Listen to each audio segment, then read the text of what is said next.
Bismillahirrahmanirrahim. Assalamualaikum warahmatullahi wabarakatuh. Waalaikumsalam warahmatullahi wabarakatuh. Perkenalkan, nama saya Bibit Sulasto. Saya dari SMA Negeri 1 Singkep Pesisir, mengajar mata pelajaran geografi. Saya adalah CGP Angkatan 10 Kabupaten Ningga, Provinsi Kepulauan Riau. Baik, pada sesi ini saya bersama Bapak Haji Supriyanto SPD. Beliau ini adalah Kepala Sekolah SMA Negeri 1 Singkep Pesisir. Izin Pak untuk melakukan sesi wawancara. Silakan. Baik, di sini penerapan modul 3.1 ya. Jadi ada beberapa hal Pak yang ingin saya tanyakan. Ini kaitan dengan keputusan sebagai pemimpin di sekolah Pak. Ya. Baik. Yang pertama Pak yang ingin saya tanyakan, ini bisa Pak ceritakan dulu nih yang awalnya bagaimana karir Bapak nih sebagai guru awalnya sehingga sampai ke menjadi kepala sekolah ini Pak. Iya. Ya, terima kasih Pak Bibit CGP dari sekolah kami, sekolah saya. Saya dulu dari Jombang, Jawa Timur, tes PNS sana tahun 1998. Ya. Dari sana diberikan SK dari Kementerian Pendidikan. Ya. Dan disebar dari beberapa wilayah, terutama Provinsi Riau dan Kepulauan Riau. Dulu satu provinsi, yaitu Riau. Masih satu daratan Pak Itu ya satu satuan. Ya. Dan setelah itu dipisah menjadi dua provinsi mandiri akhirnya, yaitu Provinsi Kepulauan Riau. Saya ditempatkan di SMA Negeri 1 Singkep di Gambut sana. Setelah itu saya ditugaskan PLT dan definitif ke SMA Negeri 1 Singkep Selatan. Di sana disuruh membangun RKB, ruang kelas baru. Iya. Setelah itu ya permasalahannya banyak sekali. Ya, nanti Pak Bibit mungkin ada dokumen yang wawancara ini. Ya. Salah satu misalnya kasus atau masalah. Ya. Ya. Nanti saya ceritakan juga masalah yang masih alami. Dan setelah itu saya pindah ke SMA Negeri 1 Singkep Pesisir ini. Yes. Karena ya berdasarkan SK dan pelatihan gubernur, saya harus menjadi kepala sekolah Pak Bibit. Iya. Saya senang sekali ini. Ada CGP baru, sekolah baru ya. Iya. Ini kalau salah berdiri tahun 2018 ya. Iya. Ya. Jadi saya 2 kali menjadi kepala sekolah. Ya. Waktu itu Pak mengajar mata pelajaran apa nih Pak? Kalau di SMA 1 Singkep pelajaran bahasa Inggris dan diperbantukan geografi sama membantu di guru bimbingan konseling atau dulu penyuluhan BP dulu. Ya. Ya. Baik. Selama karir Pak sebagai guru nih dan sudah pernah ditempatkan ya Pak atau ditugaskan di 2 sekolah, itu pastinya banyak sekali nih Pak pengalaman dan ilmu yang harus saya gali Pak pada sesi wawancara ini Pak. Pastinya yang seperti yang Pak sampaikan tadi sudah seringlah mengalami Pak ya kasus-kasus yang Bapak hadapi selama ini. Baik, dari kasus-kasus ini Pak, pengalaman Bapak ini untuk mengidentifikasi Pak kasus-kasus yang merupakan dilema etika dan bujukan moral ini Pak, seperti apa ini Pak? Ya, ini pasti dialami dan kepala sekolah pimpinan ini pasti berhadapan 2 hal ini, yaitu dilema etika dan bujukan moral. Kalau dilema etika ini berhubungan dengan hal-hal yaitu benar dan benar, iya, positif dengan kekuatan positif ini ya.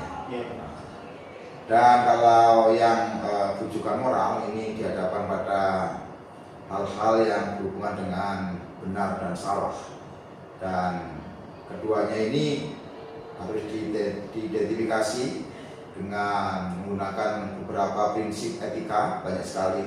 Ini di dalamnya ini harus mengandung nilai-nilai kebijakan, kebijaksanaan, kebajikan ya, di mana harus ada unsur keadilan, keselamatan, tanggung jawab, kejujuran, lurus hati, terus integritas, kasih sayang, percaya diri, dan lain-lain.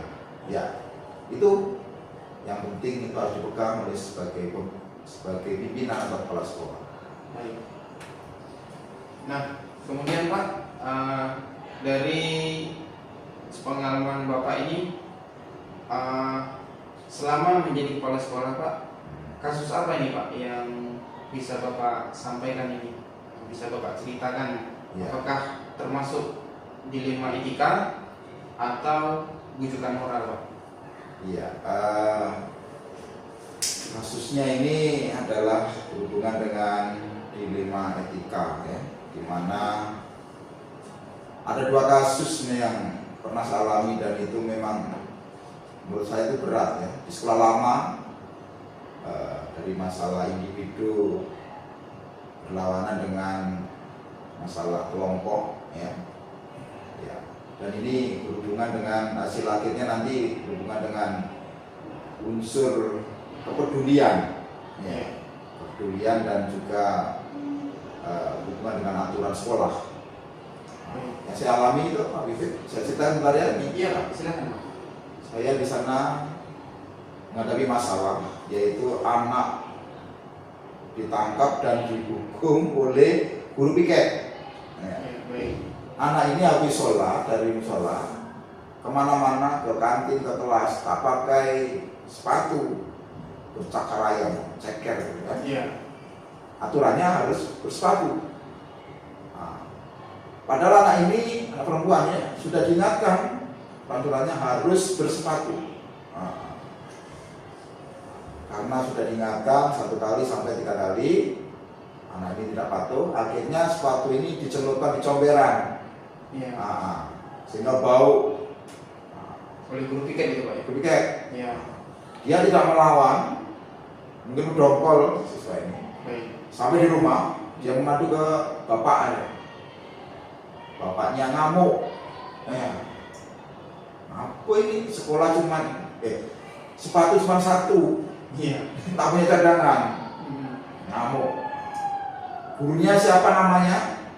Di mana dia tinggal? Besok pagi saya hadang. Dan saya tumbuk Di jalan itu Pak ya? di jalan. Iya. Nah, akhirnya karena anak ini jengkel, dia cerita ke wakil siswaan. Wakil siswaan, Pak ya, wakil piket bisa akan dihadang oleh bapak saya. Akhirnya wakil siswa tadi melapor saya. Akhirnya saya suruh nelpon dulu orang tuanya, tahan dulu jangan emosi Pak, saya akan memanggil guru piket tadi. Saya panggil untuk mengidentifikasi pertama pokok permasalahannya apa. Iya. Nah, begitu sudah diceritakan bahwa anak ini sudah diberikan sosialisasi peraturan, tidak boleh cakar ayam, harus patuh. Nah ini bandel ya, kita mengindahkan seperti itu. Jadi saya juga ada unsur melindungi anak buah. Iya. Dikasihkan anak, tiba-tiba ke keluarga, ke masyarakat, bapak ibunya tak terima nih. Iya Pak. Nah, akhirnya saya bikin surat panggilan. Nah, dan saya hadapkan kepada guru piket, wali kelas, guru BK, konseling, untuk menyelesaikan masalah ini secara kekeluargaan. Begitu saya ceritakan, memang anak ini menyampaikannya secara emosi. Oh gitu. Ya, tidak mengakui kesalahannya, bahwa aturannya tidak boleh bercakar ayam. Nah, akhirnya sama-sama minta maaf. diselesaikan secara kekeluargaan. Nah, itu kan saya sempat stres. Iya. Kalau anak buat saya guru tadi piket itu ditumbuk apa sampai bawa belur, nanti kan ke kriminal atau pembunuhan dan sebagainya kan. Nah, jadi harus diselesaikan tadi secara kekeluargaan. Ya, ini wujud insya Allah kepedulian kami menegakkan peraturan. Ya, Ya, baik. Tadi Pak mengatakan bahwasanya langkah-langkah prosedur ini sudah Pak terapkan ya dengan cara berdiskusi dengan orang tua dan guru piket yang bersangkutan. Baik Pak. Kemudian Pak, hal-hal apa saja nih Pak yang merupakan tantangan dalam pengambilan keputusan tadi Pak untuk menyelesaikan permasalahan tersebut Pak yang berkaitan dengan dilema etika Pak? Ya, tantangannya ini adalah satu, pertama ini adalah takut saya orang tua ini tak mau terima datang, emosi kan gitu kan? Iya Pak. Ya, karena tidak tahu permasalahan sesungguhnya, sudah dari rumah sudah mendongkol. Iya. Jadi saya takut bertengkar di ruang kepala sekolah itu. Iya. Tantangan kedua, takut anak ini mau menyimpan dendam. Oh iya. Kalau orang dendam, maka benci sama guru. Ya, entah muncul nanti itu adalah dalam bentuk macam bullying atau apa gitu kan. Iya. Ini tantangannya berarti ini harus dicegah. Ya, atau dalam bentuk bahasa anunya itu teror-teror kecil, baik melalui HP, WA dan sebagainya. Ini tantangannya. Iya. Nah, kalau udah berhadapan dengan itu nanti heboh. Ya, ramai Pak. Ramai. Oke. Baik Pak. Kemudian Pak, saat Pak kasus itu terjadi Pak, mungkin di hari ini Pak, itu prosedur penyelesaian Bapak itu apakah saat ini juga, besok atau beberapa hari Pak untuk menyelesaikan Pak? Pak akan menyusun jadwalnya Pak untuk menyelesaikan kasus ini? Iya. Saya susun jadwalnya. Kasusnya semalam ya. Oh iya. Hari ini harus saya panggil dulu guru piket tadi. Ya. Untuk mengidentifikasi permasalahannya apa sesungguhnya terjadi, saya kumpulkan data dulu. Nah, yang kedua, saya panggil wakil kesiswaan sama BK untuk membuat surat panggilan orang tua. Hari ketiga.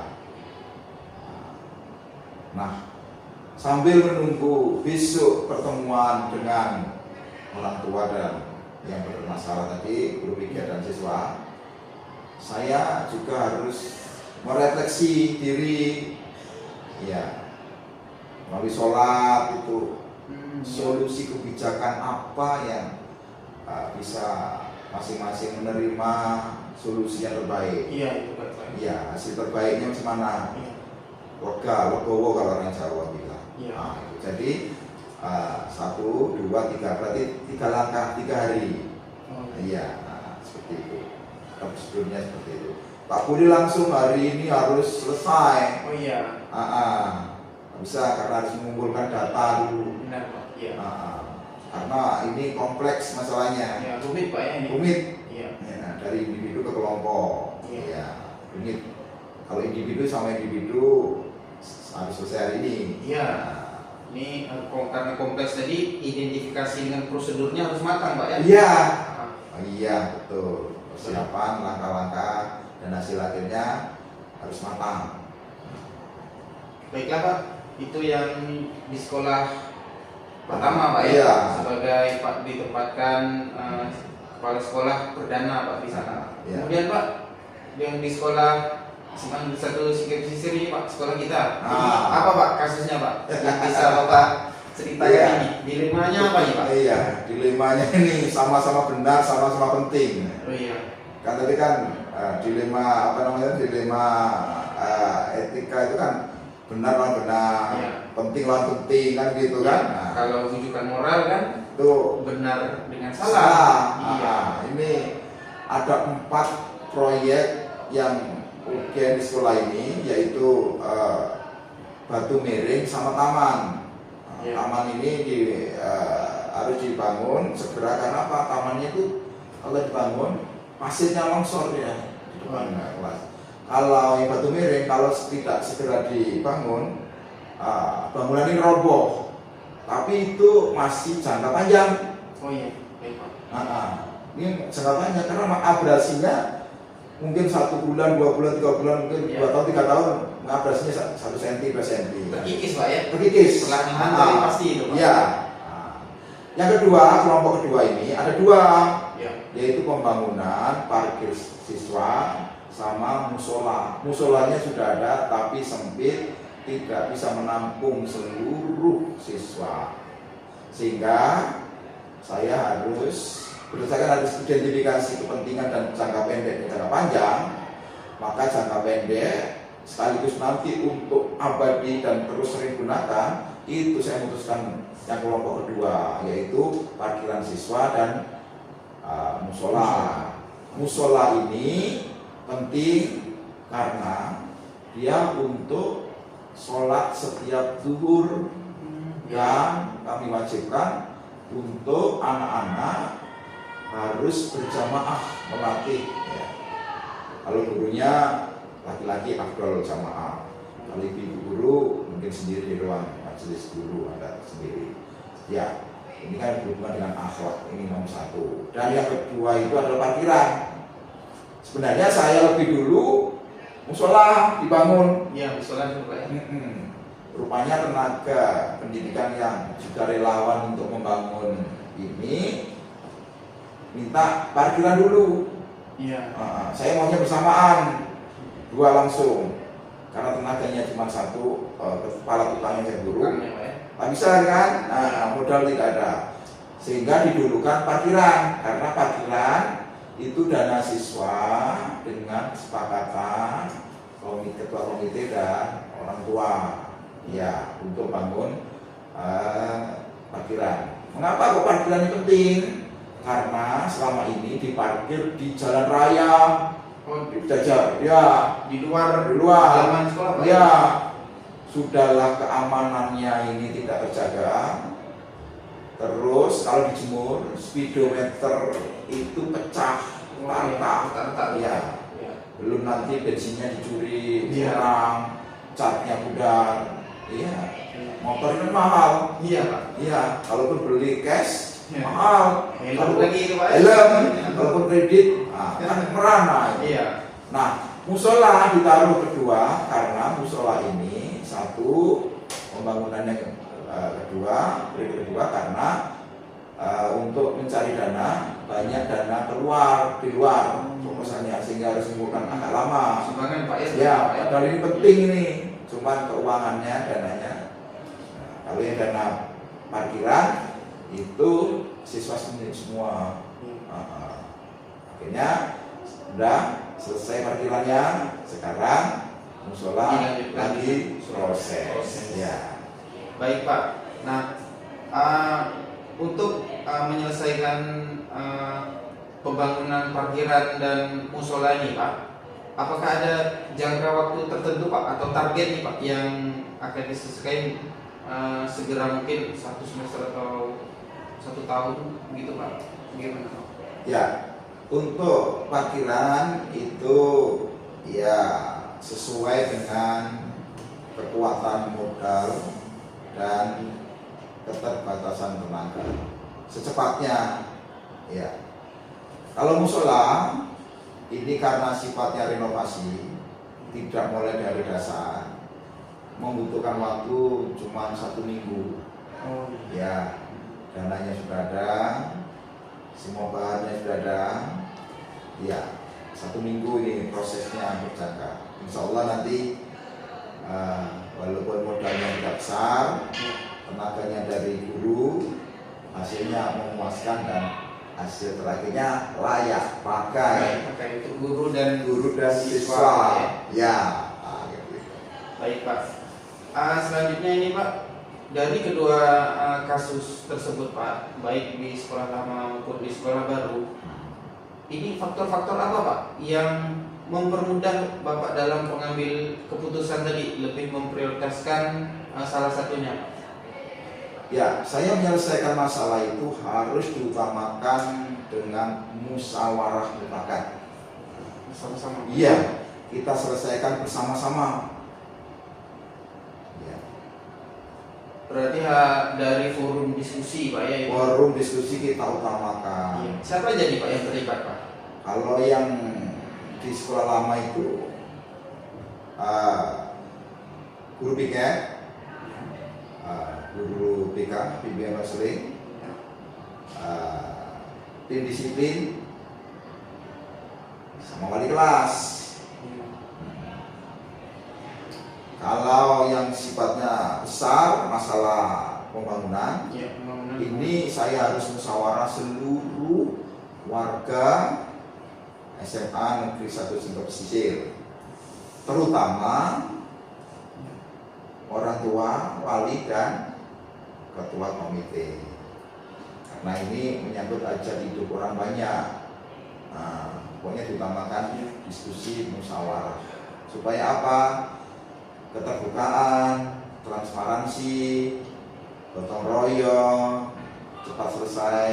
Jadi tidak ada orang yang protes, tidak ada yang komentar yang negatif. Iya. Baik, tadi intinya dalam pengambilan keputusan Bapak dalam menentukan dilema etika ini sudah melibatkan warga sekolah Pak ya? Forum diskusi. Ya, kita utamakan itu. Tak boleh saya otoriter ya, dengan otak saya, kepala sendiri, dengan bicara sendiri ya. Harus minta pendapat, solusi dari ya forum tadi terlibat. Baik Pak, ini pertanyaan terakhir ini Pak. Iya. Jadi dari semua kasus Pak yang Bapak sampaikan maupun yang tidak, pastinya banyak Pak ya pengalamannya tadi yang Bapak hadapi sebagai pimpinan dalam menentukan keputusan dilema etika ini Pak. Pengalaman Bapak dalam pengambilan keputusan ini Pak, apa pembelajaran yang bisa Bapak dapatkan? Bahwa kita menyelesaikan masalah itu harus didasarkan oleh beberapa prinsip ya, yaitu berpikir berbasis hasil akhir ya. Endingnya itu macam mana itu Pak ya? Nomor satu itu penting sekali ya. Nah, terus juga berbasis pada peraturan ya, harus sesuai ketentuan Pak ya? Ya, dia ada apa namanya itu SOP-nya. Nah, SOP ya, harus itu kan. Dan yang terakhir ini, kita sebagai pimpinan harus punya rasa peduli. Kalau tak punya rasa peduli, kita dikatakan manusia yang keras, sadis, diktator itu Pak ya? Diktator, tak berperi kemanusiaan. Jadi itu prinsip-prinsip yang saya ambil pengalaman dari beberapa kasus. Insya Allah semua kasus nanti harus berprinsip pada yang berhubungan dengan tantangan tadi itu ya. Nah, hasil akhir, aturan, rasa peduli. Ini harus kuat nih. Iya, kuat. Enak nanti jadi pimpinan ini. Iya, bijaksana. Iya. Sesuai dengan nilai kebajikan Pak ya? Ya. Iya, betul sekali. Iya. Ada lagi Pak Wid, ini suka yang seru nih. Iya. Baru kali ini saya ucapkan terima kasih ya, CKP. Gara-gara CKP ini membuka saya apa ingatan, kebijakan, apa yang pernah saya alami. Saya suka sekali ya. Iya. Jadi membuat saya ini bisa merefresh. Alhamdulillah. Ya. Iya. Terima kasih Pak Wid ya. Sama-sama Pak. Nah, ya. Saya ucapkan terima kasih Pak.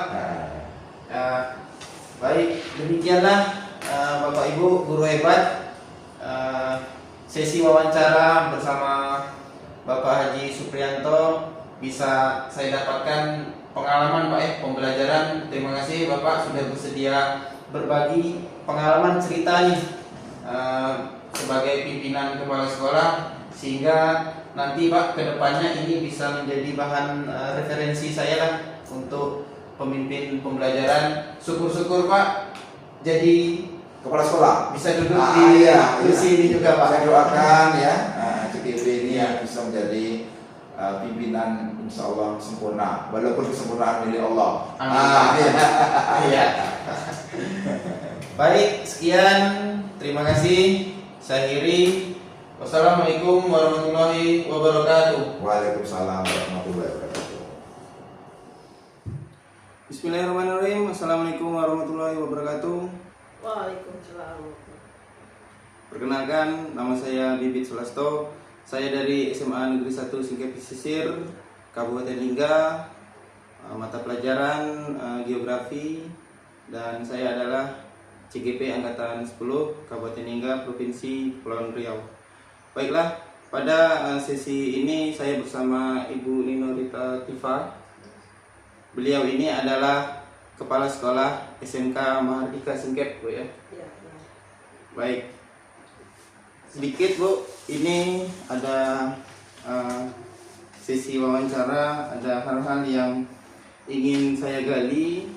Ibu selaku pimpinan SMK Mahardika Singkep ini bisa berbagilah ilmu dan pengalamannya kepada saya, sehingga nanti pengalaman Ibu bisa menjadi referensi saya ke depannya, Bu ya. Baik, bagaimana Ibu awalnya menjadi guru dan akhirnya bisa menjadi kepala sekolah ini, Bu? Nah, bisa Ibu sampaikan karir Ibu awalnya ini bagaimana, Bu? Pertama-tama saya menjadi guru perhotelan. Di sini kan ada jurusan perhotelan. Jadi pada tahun 2015.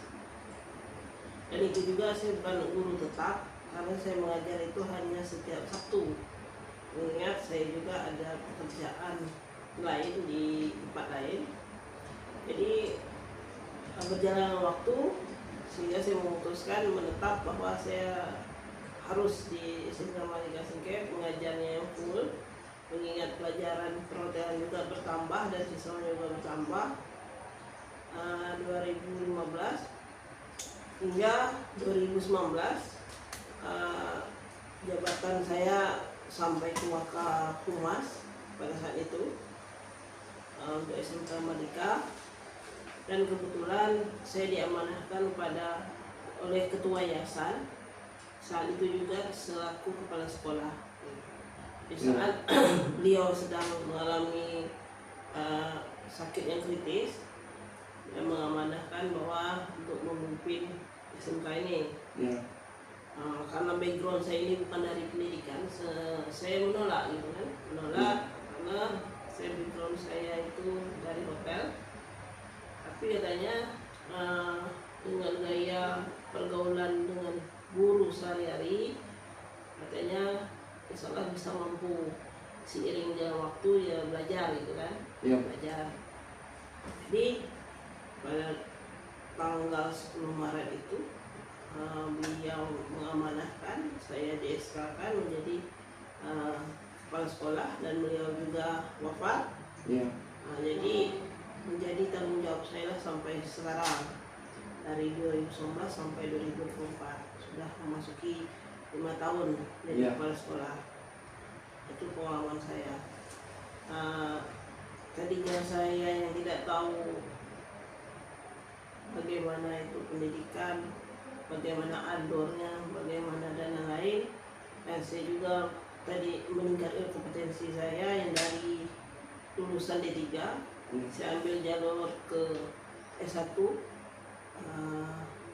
sosial politik. Jadi perlahan mencoba mengatasi kalau dari jenjang karir ya. Sekarang itu kan S1 sampai ke S2 atau bahkan lebih gitu kan, kepala sekolah. Jadi saya kejar target itu, alhamdulillah 2024 awal saya sudah gelar S1 gitu. Baik Bu, selama Ibu menjadi kepala sekolah kurang lebih selama 5 tahun ini, Bu ya, pastinya Ibu pernah mengalami atau menghadapi kasus-kasus yang merupakan bagian dari sekolah ini. Nah, bagaimana nih Bu, Ibu mengidentifikasi bahwa kasus-kasus tersebut merupakan dilema etika atau bujukan moral? Jadi dalam dilema etika dan bujukan moral ini, jadi ada benar melawan benar, ada pun salah benar melawan salah. Oh, iya. Baik, itu bisa contohnya Bu, apa Bu? Contohnya salah satunya ini dalam kelulusan tahun 2023-2024 pelajaran bahwa ada siswa kami yang menjadi pertimbangan atas kelulusan dikarenakan tidak beberapa mata pelajaran tidak diikuti ujian Ya. ujian sekolah dan ujian akhir dengan alasan tidak hadir dari kesalahan sendiri.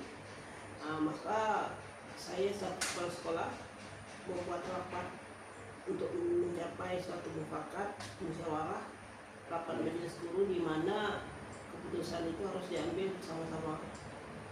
Di dalam rapat tersebut pastinya ada pro dan kontra. Ada sebagian guru, apalagi guru mapel di bidangnya yang tidak diikuti ujian, itu tidak meluluskan. Dan ada bagian guru yang meluluskan karena kasihan tadi. Jadi saya sebagai kepala sekolah, saya menekankan aturan-aturan, faktor-faktor apa saja penyebabnya nantinya. Jadi ada timbul positif dan negatifnya. Negatifnya ya bisa diikuti dengan siswa-siswa lainnya nantinya kalau kita tidak ditindaklanjut. Negatifnya dengan kita menunda kelulusan berarti kita menunda 1 tahun perjalanan pendidikan beliau. Ya. Tapi hal ini mengingat kejadian ini di 3 bulan terakhir sebelum beliau lulus. Sebelumnya dari kelas 10 dan 11 beliau itu baik-baik saja, ketikanya bagus dan mengikuti pelajaran. Mungkin kurang perhatiannya orang tua karena orang tuanya paginya sudah bekerja sehingga tidak ada yang membangunkan untuk ke sekolah. Maka keputusan saya dan rekan-rekan guru, beliau boleh lulus tapi bersyarat dengan batas waktu sebelum pengumuman. Beliau harus menyelesaikan ujian tersebut ke guru-guru yang belum melaksanakan ujian. Baik. Tadi Ibu mengatakan bahwasanya dengan menunda 1 tahun perjalanan pendidikannya itu sama dengan mengurangi atau lebih tepatnya menghentikanlah karirnya sebagai siswa tadi. Berarti kalau saya bisa simpulkan di sini paradigma etika yang Ibu hadapi adalah rasa keadilan lawan kasihan Bu ya. Nah, selanjutnya Bu, ini bagaimana Bu? Ibu dalam pengambilan keputusan tersebut, langkah-langkahnya apa ya agar keputusan tersebut bisa dipastikan bisa efektif? Langkah-langkah tersebut. Jadi setiap keputusan yang saya lakukan, saya pastinya akan melakukan musyawarah, rapat majelis, mengambil suara terbanyak yang dipakai, tapi sesuai dengan faktor-faktor dan faktor-faktor dukungan penguatan dari saya. Jadi nantinya bukan hanya kelulusan tapi kenaikan kelas itu dipertimbangkan juga bagi siswa-siswa yang mempunyai masalah. Jadi kenaikannya juga kita pantau pembelajarannya, jadi tidak menjadi suatu budaya di sekolah tersebut. Apabila terdapat kealpaan yang banyak, maka kalau ada yang naik kelas atau tidak, merasa tidak ada keadilan bagi siswa-siswa lainnya. Jadi kan ngapain juga sekolah orang ini tetap naik kan? Jadi di dalam penilaian kami memang memberikan poin 10 poin, 10% untuk tentang kenaikan kelas ini berdasarkan absensi. Gitu. Iya. Baik. Jadi memupuk keadilan bagi siswa-siswa lainnya juga. Ya.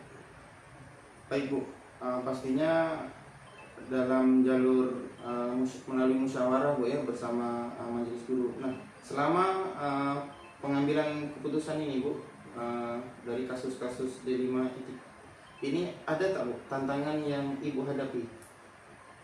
Tantangan yang saya hadapi ya paling tidak kita beradu argumentasi Oh iya. sesama rekan guru, dan majelis guru, bahkan ke orang tua kan. Iya.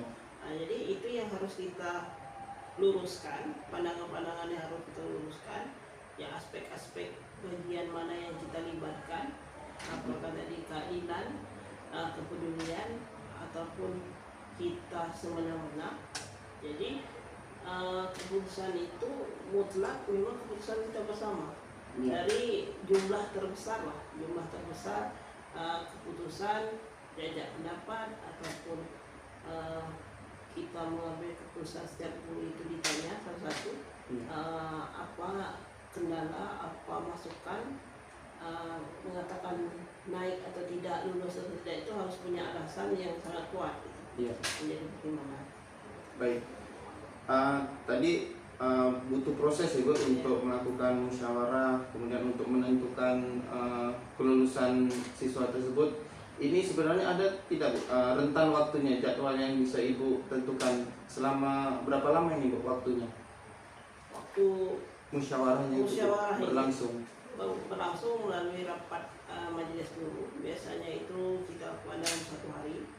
Dalam 1 hari itu kadang-kala di dalam rapat itu kita langsung menelpon anak tersebut. Iya. Langsung menelpon anak tersebut, apa kendala sampai beliau tidak mengikuti ujian ataupun ujian susulan yang telah kita jadwalkan, sehingga kita memberi pilihan apa yang ingin kamu lakukan untuk memperbaiki sebelum keputusan ini kami ambil.